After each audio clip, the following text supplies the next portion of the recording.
Hello dear friends, welcome to this video. इस video के अंदर हम लोग सीए फाउंडेशन के सेट, रिलेशन और फंक्शन नाम के चैप्टर की समरी करेंगे। शुरुआत करते हैं सेट की डेफिनेशन से। A set is a collection of well defined and distinct object. यहां पर मैं सिर्फ आपको डेफिनेशन बता दे रहा हूं कि आपको पता होना चाहिए कि क्या है। यहां पर हम लोग पूरे सेशन के अंदर सिर्फ इंपॉर्टेंट चीजों को कवर करेंगे और उसके साथ साथ at the end of this हमारे जो जून 2023 के जो क्वेश्चंस पूछे गए थे इस पर्टिकुलर टॉपिक से उनको भी डिस्कस करेंगे। इस वीडियो को एंड तक देखना है, आपको समझना है सारे कॉन्सेप्ट को। अगर कुछ डाउट डिफिकल्टी लग रहा है तो मुझे कमेंट सेक्शन में बताएं। यहां पर सिर्फ समरी करेंगे, डिटेल में नहीं देखेंगे।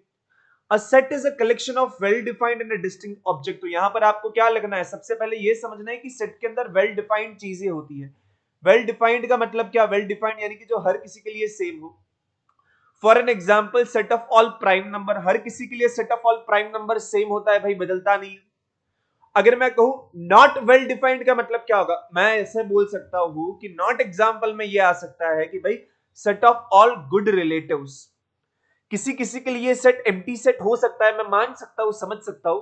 किसी के लिए मम्मी के साइड वाले अच्छे रिलेटिव है, पापा के साइड वाले बुरे हैं। किसी के साइड पापा के साइड वाले अच्छे, मम्मी के साइड वाले बुरे, ये भी हो सकता है। बट ये बदलते रहता है हर किसी के हिसाब से, तो उसे हम लोग वेल डिफाइंड नहीं कहेंगे। उसके साथ साथ रिलेशंस के अंदर ये जो सेट जो होता है उसे हम लोग वेल डिफाइंड के साथ साथ ये बोलते हैं कि इसके अंदर डिस्टिंक्ट ऑब्जेक्ट होता है। डिस्टिंक्ट का मतलब एक की एक चीज बार बार नहीं लिखनी है सेट के अंदर। अगर मैं सेट के ऊपर काम कर रहा हूं और मैं सेट लिखूं ए, सेट ए के अंदर मैं लिखूं 1 1 1 2, ऐसा लिखना अलाउड नहीं है। सेट के अंदर कभी भी कोई भी चीज बार बार नहीं लिखनी है। कोई भी चीज आ रही है तो एक ही बार लिखो, रिपीट हो रही है तो एक ही बार लिखो, राइट। अब आगे बढ़ता है। सेट जानने के बाद उसके बाद होता है मेथड टू राइट सेट।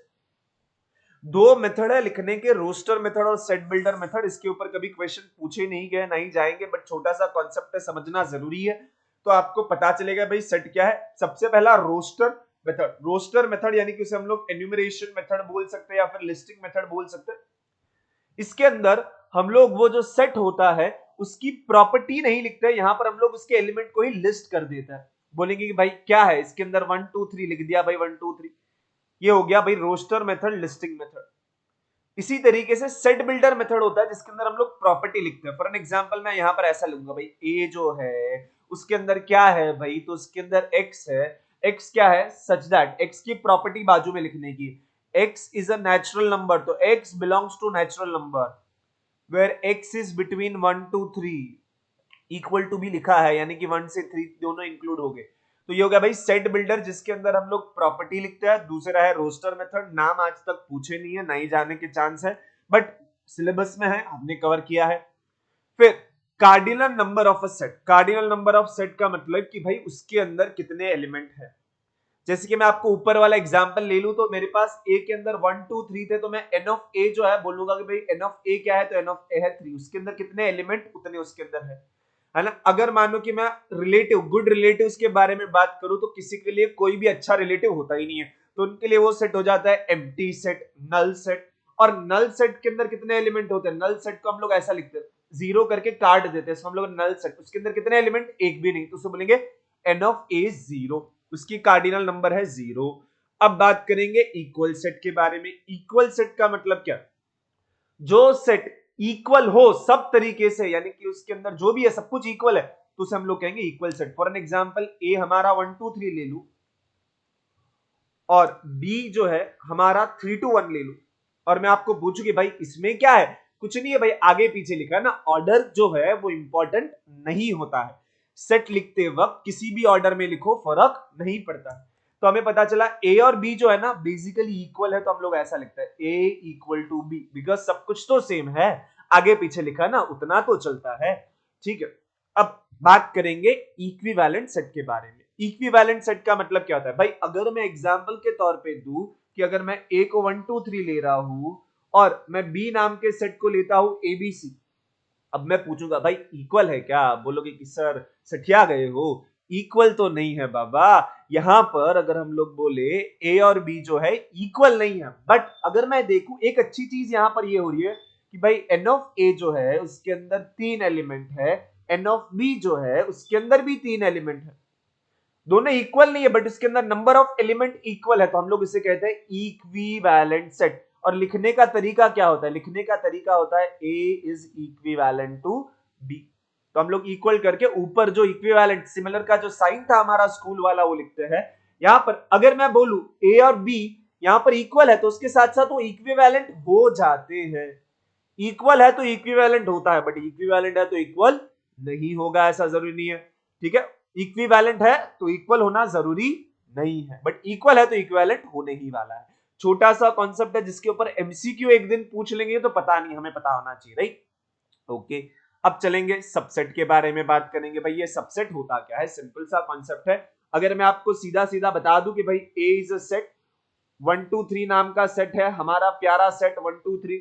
अब इस 1 2 3 के सबसेट यानी कि ऐसे कुछ लोग जो इसके बने हुए हो, इसके अंदर के बने हुए सेट हो, तो अगर मैं बोलूं कि भाई कितने हैं, तो पहला तो एम्प्टी सेट हर किसी के अंदर होता है ना, कुछ नहीं सब कुछ के अंदर है। अजीब जिंदगी जिसके अंदर कुछ नहीं सब कुछ के अंदर है। तो सबसेट के अंदर भी अगर ए के सबसेट अगर मुझे लिखने हैं तो सबसे पहला आता है कुछ नहीं, एम्प्टी सेट।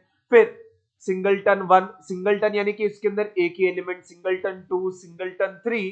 उसी तरीके से मैं सिंगलटन 1 2 भी अगर ले लूंगा तो भी वो उसका सबसेट हो जाएगा, 2 3 ले लूंगा तो भी हो जाएगा, 3 1 ले लूंगा तो भी हो जाएगा भाई, और 1 2 3 खुद अगर ले लूंगा तो भी हो जाएगा। अब ये सबसेट लिखते वक्त मैं इसको कहता हूं कि भाई ये है एम्प्टी, और ये जो है ये है इक्वल सेट। तो जो सबसेट पढ़ते हैं, सबसेट के अंदर दो टाइप के सबसेट पढ़े जाते हैं। एक होता है जो इक्वल होता है, जो ए को ही इक्वल है, जैसे कि यहां पर ये ए को ही इक्वल है, खुद का सबसेट खुद होता है, बोलो खुद का सबसेट खुद होता है। ऐसा होता है मैथमेटिक्स के अंदर, जब सबसेट खुद को इक्वल हो तो भी उसे हम लोग मानेंगे कि भाई हाँ वो सबसेट है, बोलेंगे इक्वल सबसेट है। अगर वो इक्वल नहीं है तब हम लोग इसे कहते हैं कि भाई वो प्रॉपर सबसेट है। तो यहां पर इक्वल को छोड़ के जो भी लोग हैं ये सारे के सारे कैसे हैं?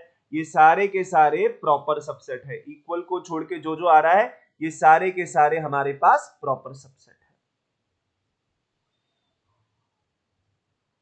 और ये जो हमने सेट बनाया ना, ये जो सेट बनाया सारे सबसेट को जमा करके, इसी को हम लोग कहते हैं भाई पावर सेट ऑफ ए। अच्छा कॉन्सेप्ट है पावर सेट ऑफ ए नाम का।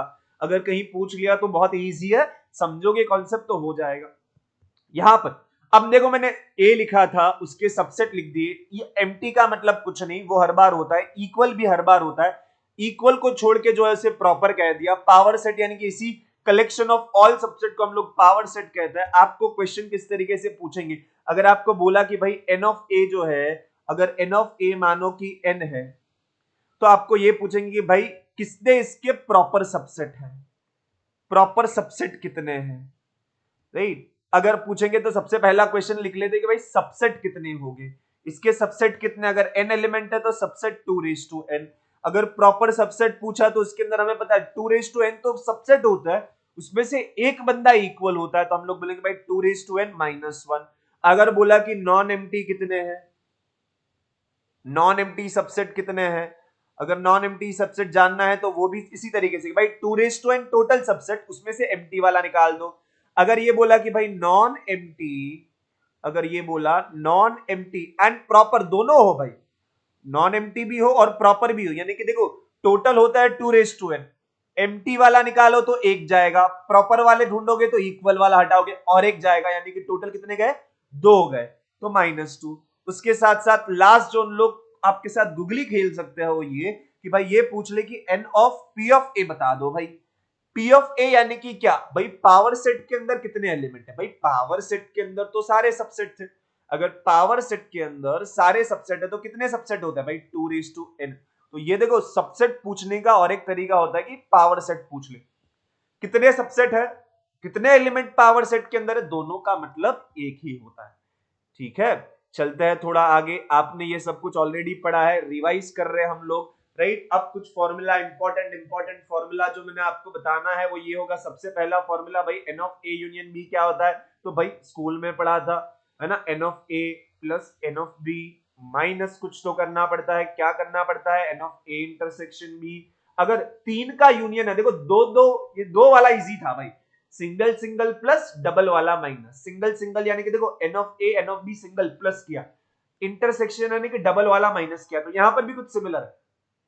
पहले तो सिंगल वाले सबको प्लस करो, n of A n of b n of c सबको प्लस कर दिया, फिर डबल डबल वाले लोग को माइनस करो, n of A intersection B minus n of A intersection C minus n of B intersection C, और एट द एंड प्लस करेंगे। क्या भाई प्लस करेंगे? तो भाई तीनों वाला इंटरसेक्शन प्लस करना है, सिंगल वाले प्लस, डबल वाले माइनस, ट्रिपल वाले प्लस। फिर n of A minus B, अगर आपको पूछा जाए n of A minus B ढूंढो, तो सबसे पहले ए माइनस बी का मतलब क्या कि ए में से बी के एलिमेंट को हटाओ, बट जब बी के एलिमेंट को हटाओगे बेसिकली आप कर क्या रहे हो भाई, आप कर रहे हो भाई एन ऑफ ए में से बी के एलिमेंट हटा रहे हो, यानी कि आप इंटरसेक्शन वाले को हटा रहे हो। तो इसकी फॉर्मूला थी n of A minus b था n of A minus n of A intersection b. ठीक है यहां तक। अब हम लोग बात करेंगे कि भाई इंपॉर्टेंट नहीं है, बट हाँ पूछा नहीं गया, आगे जाके पूछ लेंगे तो पता नहीं। अगर maximum value of n of A union B पूछा, मैक्सिमम, इसका मैक्सिमम क्या होता है? तो इसका मैक्सिमम होता है सिर्फ प्लस कर दो, एन ऑफ ए और एन ऑफ बी को प्लस कर दो, आपको इसकी मैक्सिमम वैल्यू मिल जाएगी। मिनिमम वैल्यू कैसे मिलेगी भाई? Minimum value of n of A union B अगर ढूंढना है तो वो ढूंढने का तरीका होगा कि भाई दिए गए दो नंबर में से जो बड़ा नंबर होता है वो मिनिमम होता है। तो दिए गए नंबर में से maximum, maximum of what? N of A and n of B.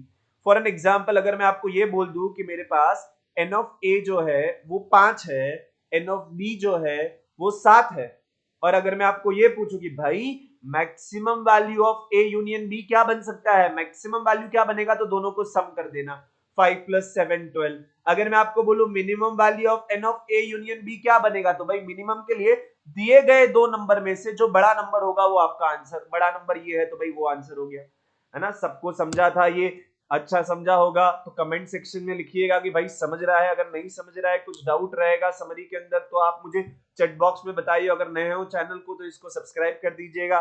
चलो आगे बढ़ते हैं भाई, डिसजॉइंट सेट के बारे में बात करनी है। डिसजॉइंट, डिसजॉइंट नाम के अंदर मतलब है, मैथमेटिक्स इतना इजी है यार, नाम के अंदर मतलब छुप जाता है। नाम के अंदर मतलब क्या है? नाम के अंदर मतलब है कि डिसजॉइंट, जिसके अंदर जॉइंट ना हो, जॉइंट ना हो यानी कि अगर आपको बोला जाए ए और बी, यहां पर ए और बी कुछ भी जॉइंट हो रहा है क्या? जॉइंट होने का मतलब क्या? जॉइंट होने का मतलब उनके इंटरसेक्शन में अगर कुछ नहीं आ रहा है, यानी कि उनका इंटरसेक्शन एम्प्टी आ रहा है, तो मैं बोलूंगा कि भाई ए और बी क्या है? ए और बी डिसजॉइंट हो गए। अगर मैं बोलूं बी और सी, उसके इंटरसेक्शन में कुछ आ रहा है क्या? हाँ जी आ रहा है ए, तो ये बी और सी जो है ना ये डिसजॉइंट नहीं हुए। ओके, बट यहां पर कोई मुझे बता पाएगा कि भाई यहां पर ये ए और बी क्या रिलेशन फॉलो करते हैं? कमेंट सेक्शन में मुझे जरूर लिखिए कि भाई यहां पर ये ए और बी का क्या रिलेशन होगा, है ना। मैंने बता दिया कि उन लोग डिसजॉइंट है, ये आपको पता चल गया, लेकिन हमने ऊपर कुछ पढ़ा उसमें से कुछ यहां पे लग सकता है तो कमेंट सेक्शन में बताना। चलो जी आगे बढ़ेंगे, बात करेंगे प्रोडक्ट ऑफ टू सेट के बारे में। प्रोडक्ट ऑफ टू सेट्स के अंदर हम लोग क्या बोलेंगे भाई? ए के अंदर 2 एलिमेंट, बी के अंदर 3 एलिमेंट, ए क्रॉस बी के अंदर कितने एलिमेंट होंगे, क्या होगा जानना। सिंपल है भाई, प्रोडक्ट करना यानी कि दोनों लोगों को साथ में लेके आना। यहां पर मल्टीप्लाई करना प्रोडक्ट नहीं है, यहां पर प्रोडक्ट का मतलब दोनों लोगों को साथ में लेके आओ। जैसे कि मैंने यहां पे लिखा ए क्रॉस बी का मतलब क्या? ए क्रॉस बी यानी कि x comma y such that x जो है पहला वाला जो बंदा है वो पहले वाले में से आएगा, ए में से आएगा, दूसरा वाला बंदा दूसरे में से आएगा, तो मैं बोलूंगा x belongs to A comma y belongs to B.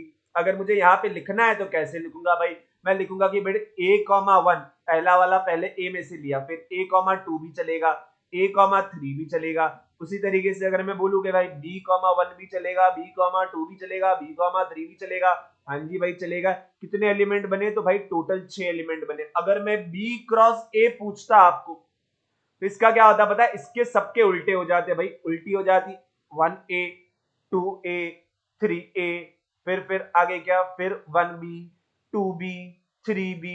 अब कोई मुझे बताएगा कि ये लोग इक्वल होता है? यार कोई बताता नहीं है यहाँ पर भाई, इक्वल नहीं होता है। क्यों? बिकॉज हम लोग ये x, y जो होता है ना उससे हम लोग कहते हैं ऑर्डर्ड पेयर।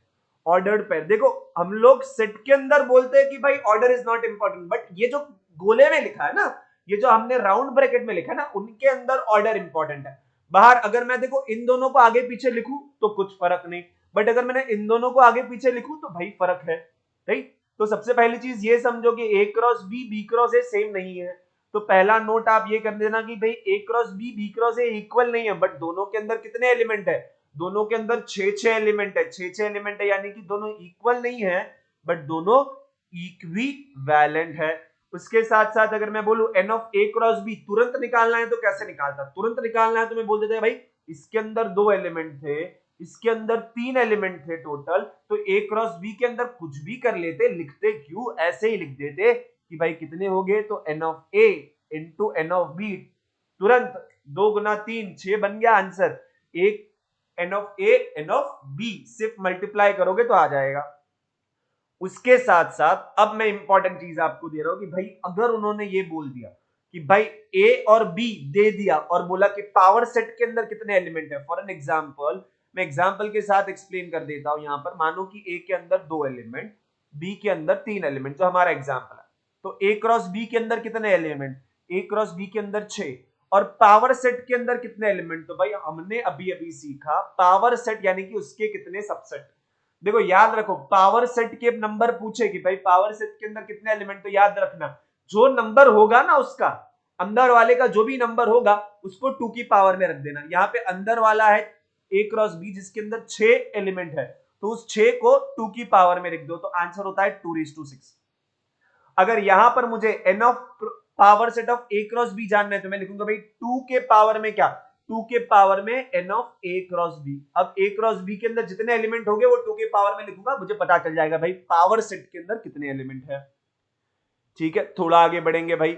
अब बात करेंगे रिलेशन के बारे में। जिंदगी के आपके रिलेशन भले ही बुरे हो, बट यहां पर रिलेशन अच्छे रखना, बिकॉज सबसे ज्यादा वेटेज इसका बन रहा है। लास्ट ईयर बहुत अच्छे खासे क्वेश्चन इसके ऊपर पूछ लिए, right. If A and B are 2 non empty sets, then relation क्या है भाई, कुछ नहीं है।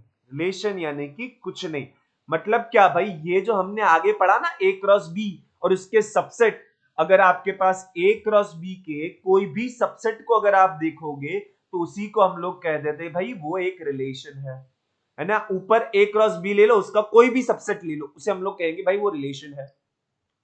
अगर मानो कि अगर मैं आपको ये बोलूं कि मेरे पास एन ऑफ ए है जिसके अंदर एन एलिमेंट है, ए के अंदर एन एलिमेंट है, और मैं और एक ले लेता हूं एन ऑफ बी जिसके अंदर एम एलिमेंट है, और मैं आपको पूछूं कि भाई उसके अंदर how many relations are from A to b, a से बी तक के रिलेशन कितने, तो मुझे पता है ए से बी की बारे में बात की ना, तो मुझे ए क्रॉस बी सोचने का। ए क्रॉस बी के अंदर कितने एलिमेंट हो गए, ए क्रॉस बी के अंदर हो गए एन इंटू एम एलिमेंट्स। अब ए क्रॉस बी के अंदर एन इंटू एम एलिमेंट, अब मुझे बोला कि भाई कितने रिलेशन हो गए, रिलेशन का मतलब क्या, सबसेट, यानी कि इनडायरेक्टली क्या बोला कि इसके कितने सबसेट हो गए, इसके कितने सबसेट यानी कि पावर सेट ही पूछा है रे बाबा। तो यहां पर ए क्रॉस बी के कितने सबसेट हो गए, यानी कि इसके पावर सेट के अंदर कितने लोग हो गए, इसके पावर सेट को जानना है तो हमने अभी क्या सीखा कि भाई जो नंबर अंदर वाले का है उसको 2 के पावर में लिख दो, 2 के पावर में एन एम, यानी कि इसका आंसर क्या होगा, इसका आंसर होगा 2:n m। इतने रिलेशन हो सकते हैं, जितने रिलेशन ए से बी के उतने रिलेशन बी के ए के, ए क्रॉस बी का सबसेट होता है और कुछ नहीं होता है भाई। अब चलते हैं थोड़ा आगे, बात करेंगे 3 इंपॉर्टेंट चीज के बारे में जिसका नाम है डोमेन, रेंज एंड कोडोमेन।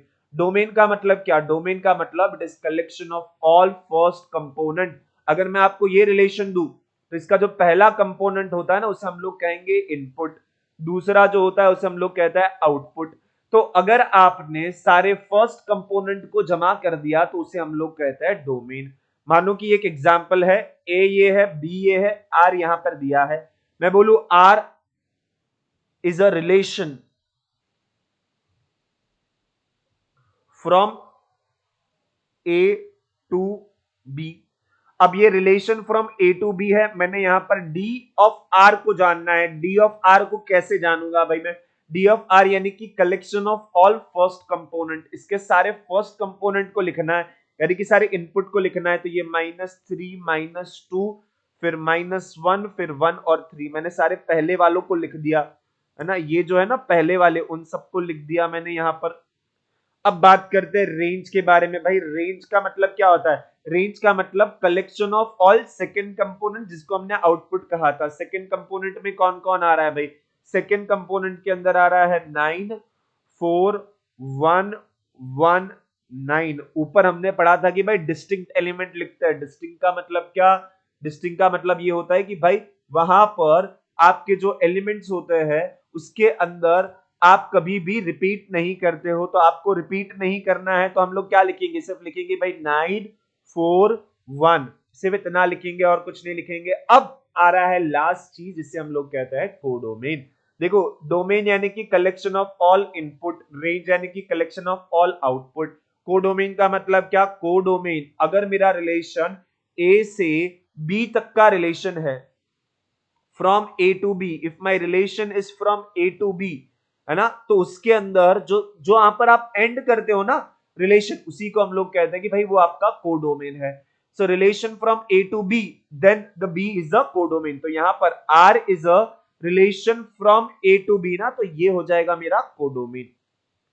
एक छोटा सा नोट जो स्टूडेंट को याद रखना चाहिए भाई, वो कि जब कभी भी आप देखोगे ना तो आपकी रेंज जो होती है, it is always a subset of codomain. Range is always a subset of codomain, ये याद रखेंगे।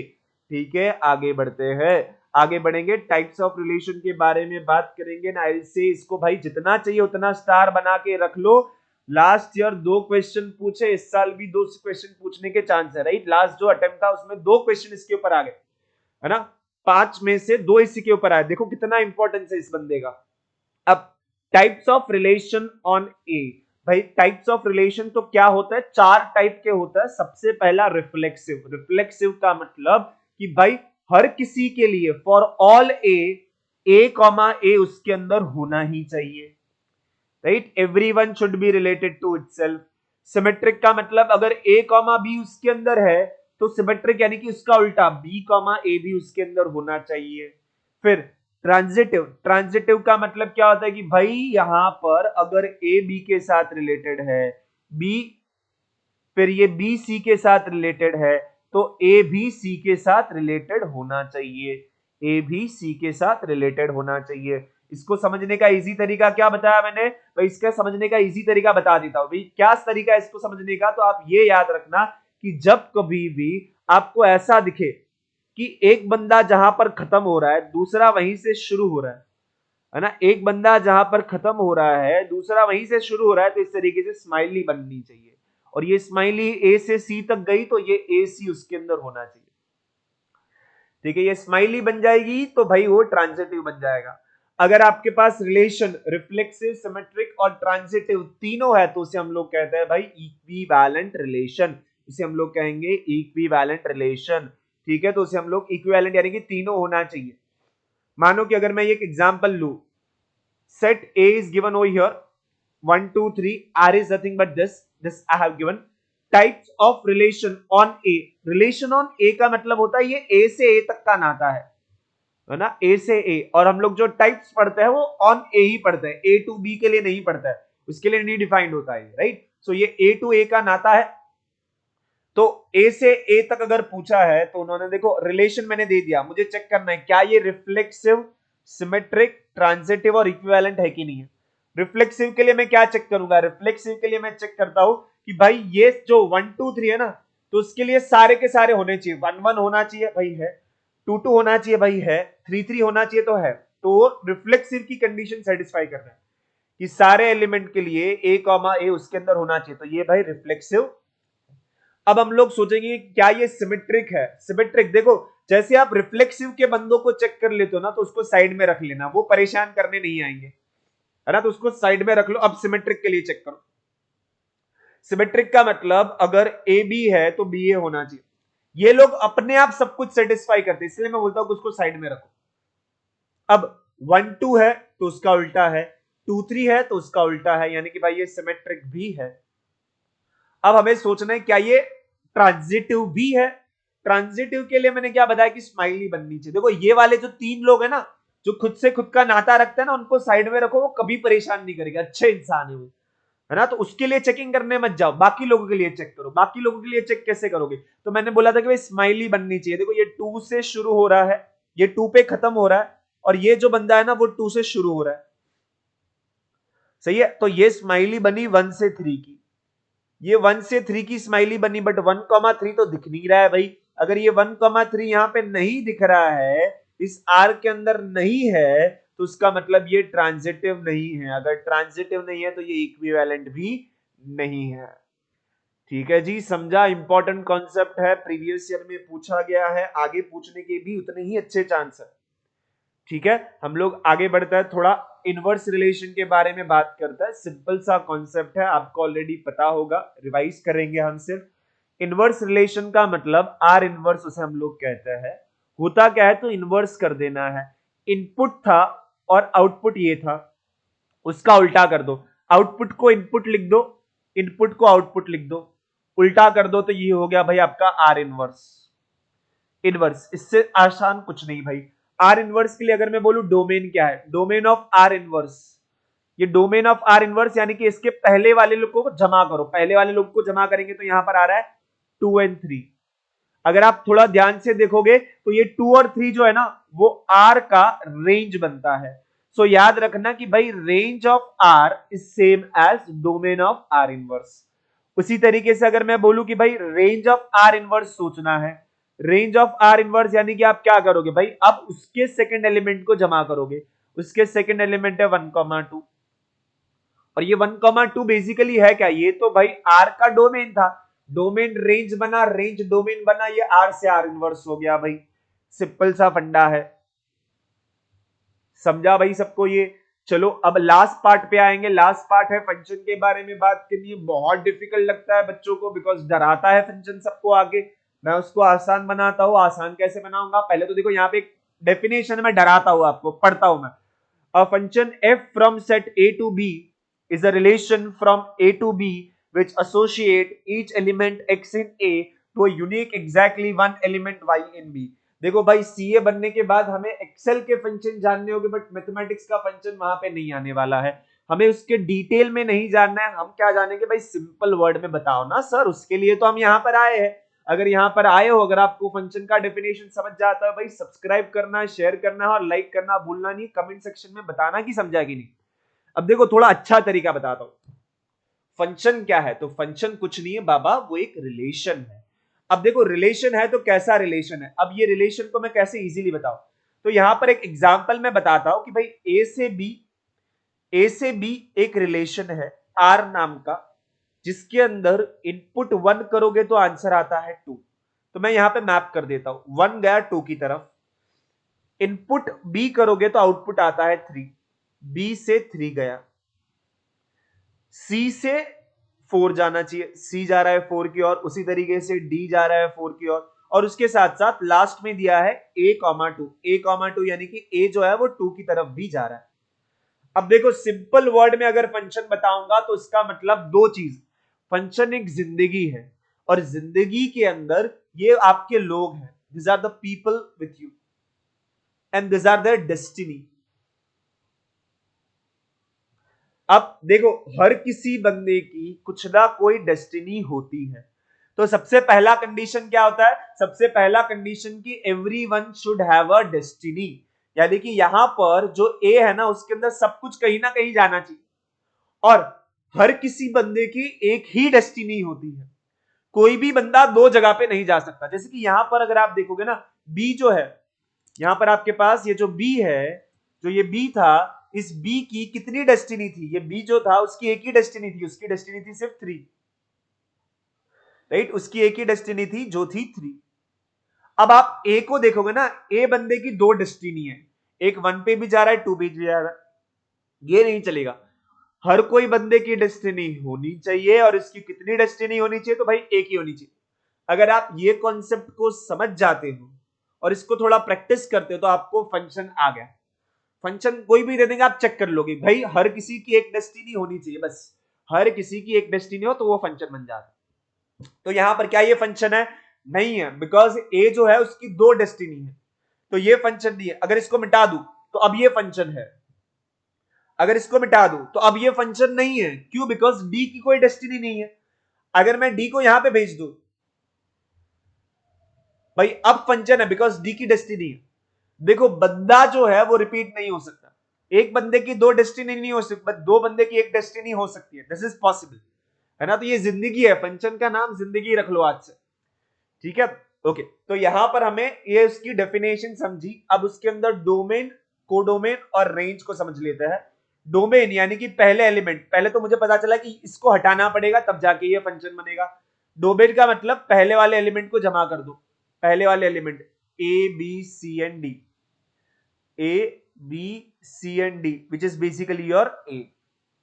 ये हर बार आपका अगर फंक्शन ए से बी है तो यही जो होता है ना वो होता है आपका डोमेन।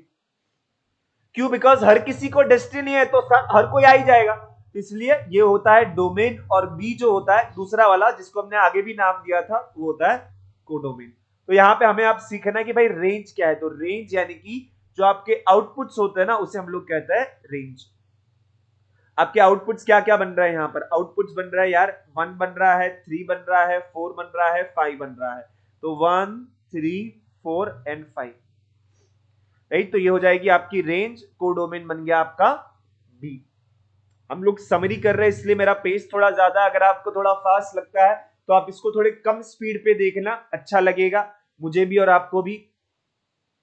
टाइप्स ऑफ फंक्शन पूछे नहीं जा रहे हैं क्वेश्चन, बट हाँ छोटे से कॉन्सेप्ट है, मैं बता देता हूं भाई कॉन्सेप्ट क्या है। कॉन्सेप्ट ये कहता है कि भाई आपके पास जो भी फंक्शन है उसके हम लोग 4 टाइप बनाते हैं। कौन से टाइप? तो सबसे पहला होता है वन वन फंक्शन, जिसका दूसरा नाम है इंजेक्टिव फंक्शन। इंजेक्टिव देखो नाम के अंदर मतलब, मैथमेटिक्स इजी है ना? मैथमेटिक्स बहुत इजी है, क्यों? बिकॉज नाम के अंदर मतलब लिखा होता है भाई। वन वन यानी कि एक बंदा एक जगह पे जाएगा, है ना? अलग अलग बंदे अलग अलग जगह पे जाएंगे। तो उसका मतलब अगर आपके पास डिस्टिंक्ट इनपुट है तो आपके पास आउटपुट भी उसके क्या होंगे? अलग अलग। अगर हमारे ऊपर के लैंग्वेज में बोलूं तो बोल सकते हैं भाई अलग अलग लोगों की डेस्टिनी अलग अलग होगी, इसका मतलब होता है वन वन फंक्शन। अब बात करेंगे ऑन टू फंक्शन के बारे में। ऑन टू का दूसरा नाम होता है सर्जेक्टिव। देखो रेंज जो है ना वो कोडोमेन का सबसेट होता है, बट अगर रेंज और कोडोमेन इक्वल हो गए तो हम लोग बोलेंगे कि भाई रेंज एंड कोडोमेन इक्वल, यानी कि सारी डेस्टिनी यूज हो गई। सारी डेस्टिनी अगर यूज हो गई तो हम लोग बोलेंगे रेंज और कोडोमेन इक्वल, और ऐसे टाइप के फंक्शन को बोलेंगे ऑन टू फंक्शन। उसके बाद आता है इनटू फंक्शन। इनटू का मतलब क्या? इनटू का मतलब क्या होता है कि भाई रेंज और कोडोमेन इक्वल नहीं है, यानी कि कुछ डेस्टिनी छूट गई, उसे हम लोग कहेंगे इनटू फंक्शन। जो ऑन टू है वो इनटू नहीं है, जो ऑन टू नहीं बन पाए वो इनटू बन जाता है। ये एक दूसरे के उल्टे पार्टी, इक्वल और नॉट इक्वल, राइट? लास्ट में और एक हमारे पास फंक्शन टाइप आता है जिसका नाम है बाइजेक्टिव फंक्शन। ये बाइजेक्टिव का मतलब क्या होता है? बाइजेक्टिव का मतलब होता है जिसके अंदर आप वन वन और ऑन टू दोनों सेटिस्फाई हो, उसे हम लोग कहते हैं बाइजेक्टिव फंक्शन। देखो वन वन यानी कि इंजेक्टिव, ऑन टू यानी कि सर्जेक्टिव, अगर दोनों कंडीशन को सेटिस्फाई कर लेगा तो उसे हम लोग कहेंगे बाइजेक्टिव फंक्शन। दो इंपॉर्टेंट चीजें जो मैं आपसे नोट करवा लूंगा कि अगर पूछ लिया कहीं पर तो लिख देना भाई। रूट एक्स जो है वो फंक्शन नहीं है भाई, क्यों? बिकॉज फंक्शन होने के लिए अगर मैं आपको बोलूं रूट 4 क्या होता है तो उसके आंसर होता है 2 भी हो सकता है, -2 भी हो सकता है। तो एक ही बंदे की दो डेस्टिनी बनी तो इसलिए वो फंक्शन नहीं है। उसके साथ साथ अगर एक्स स्क्वायर बोला तो x square is many to one function भाई, क्यों? बिकॉज एक्स स्क्वायर जो है उसके अंदर मैंने आपको बोला कि भाई 2 का स्क्वायर निकालो तो आंसर होता है 4। अगर मैंने बोला -2 का स्क्वायर निकालो तो वो भी होता है 4। सो ये फंक्शन तो है बिकॉज दो लोगों की एक डेस्टिनी हो रही ना, तो many people going to some same place, इसलिए हम लोग बोलते हैं मेनी टू वन। ठीक है, अब दो और कॉन्सेप्ट बचे हमारे पास। Composite function. कंपोजिट फंक्शन यानी कि क्या, समझ लेते हैं क्या होता है भाई कंपोजिट फंक्शन। इजी है, इसे हम लोग फॉग और गॉफ नाम से आप बुलाते हो। आप करना क्या है? कुछ नहीं करना है। देखो ये छोटा सा जीरो जो है ना वो ऑफ के लिए होता है, तो ये हो जाएगा f of g of x. तो पहले अंदर जी ऑफ एक्स लिख दो। जी ऑफ एक्स क्या है? ये जी ऑफ एक्स है आपका x/2, तो लिख दो F of x/2। F of x by two. देखो एफ कैसे काम करता है, उसके अंदर जो भी इनपुट दोगे उसका स्क्वायर करके देगा। तो मैंने यहां पर एक्स बाई टू इनपुट दिया तो उसका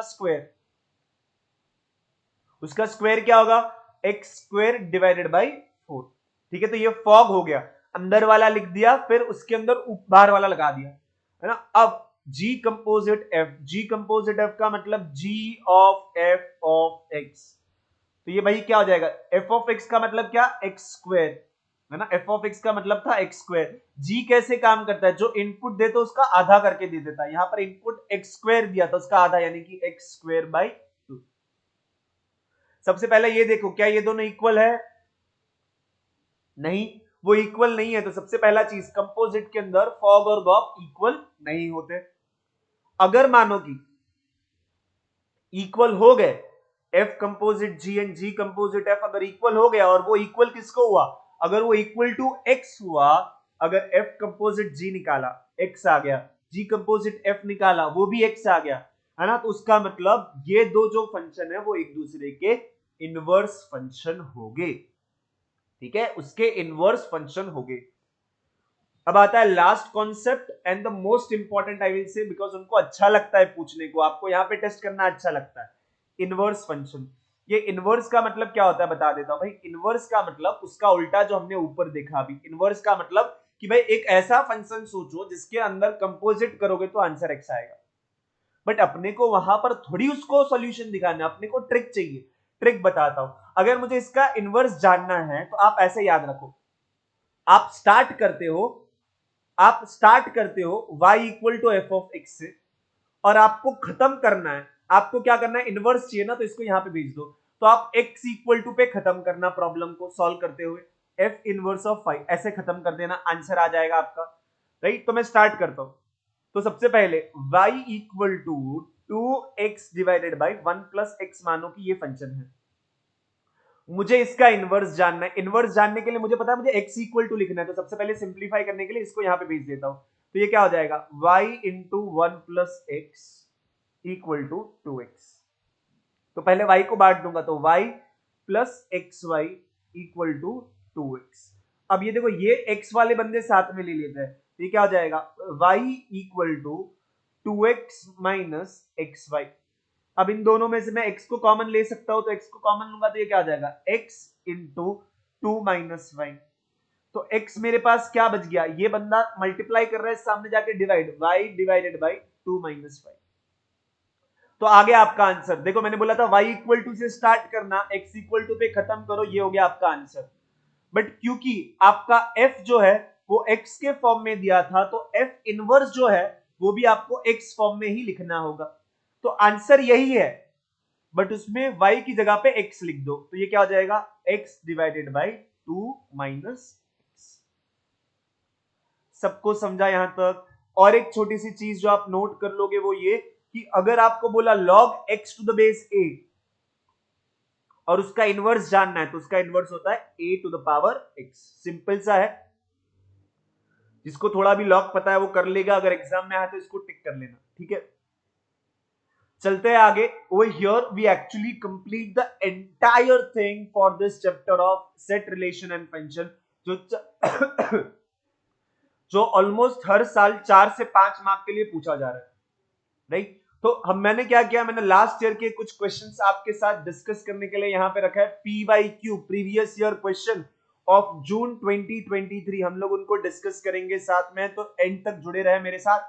ठीक है, और अगर आपको ये सारे कॉन्सेप्ट समझ रहे हैं तो चैनल को सब्सक्राइब करना है, वीडियो को लाइक करना है और फ्रेंड के साथ जरूर शेयर करना है।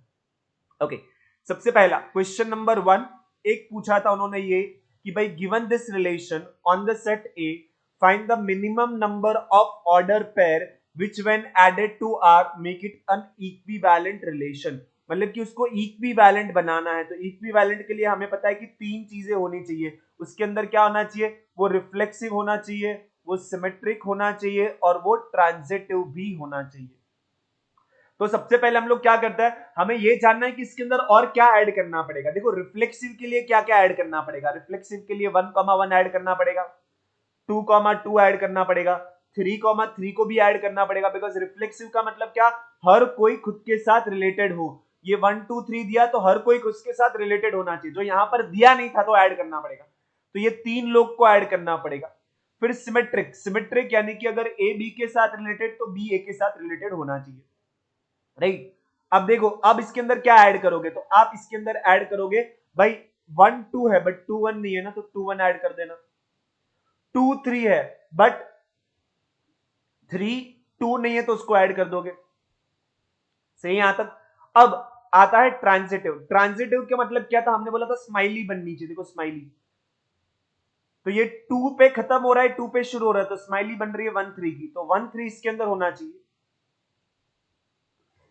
अब देखो इतना करने के बाद स्टूडेंट क्या करेंगे पता है, मिस्टेक देखो यहां पर, आप बोलोगे कि सर 1 2 3 4 5 6, 6 को ऐड करो आंसर, तो ऑप्शन होना चाहिए सी।